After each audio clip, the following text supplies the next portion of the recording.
So it's not a job of a preacher to make you excited. It is, I think, the job of a psychologist, so to speak, or a comedian. But then when you come to the house of the Lord, you should not expect that the preacher should preach a kind of sermon that should make you happy.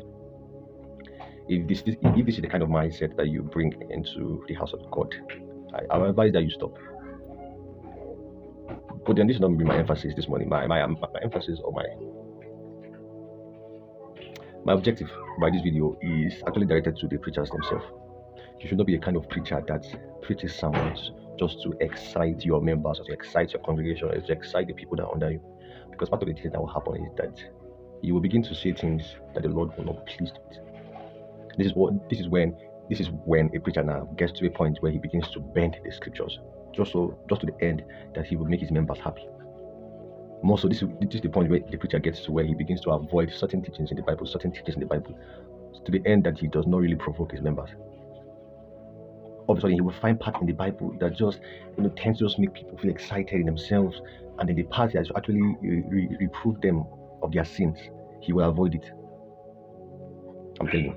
When you get to that point where you are beginning to say things to make the people that are something under you happy, this is what will happen. You will start avoiding topics that the Lord wants you to talk about because you want to make your people happy. Now, I don't want to get to the reason as to why some preachers, in my opinion, do this kind of things. I just want to dwell here a little. Preachers of the gospel.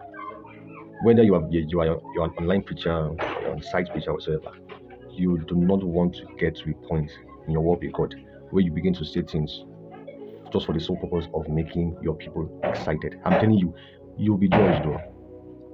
It's in the Bible. Jesus said that this is me paraphrasing now, those that are actually teachers of the Bible, they will be judged more. Again, you don't want to preach sermons that will make your people excited because you will avoid certain topics just because you know that if you actually talk on those things, it will make your people unhappy and probably they will not want to leave. That's the point. If you read the Bible, you'll see that in the time of Jesus, there are certain times he says certain things so that people can't just leave. There was a time where he was preaching, and he began saying things, and then people started leaving. Then the Bible recorded that he now looked to his disciples and said, "You two, are people still here? Won't you leave?" I'm saying that this should be the dispositions of every preacher or teacher of the Bible.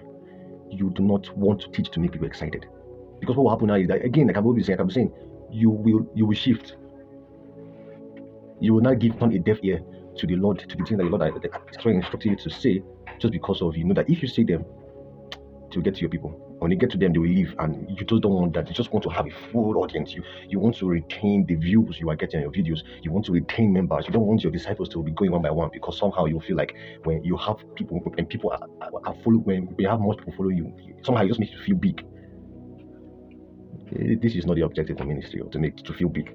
To say, yes, I am bigger than my peers and all of that. Like, who sent?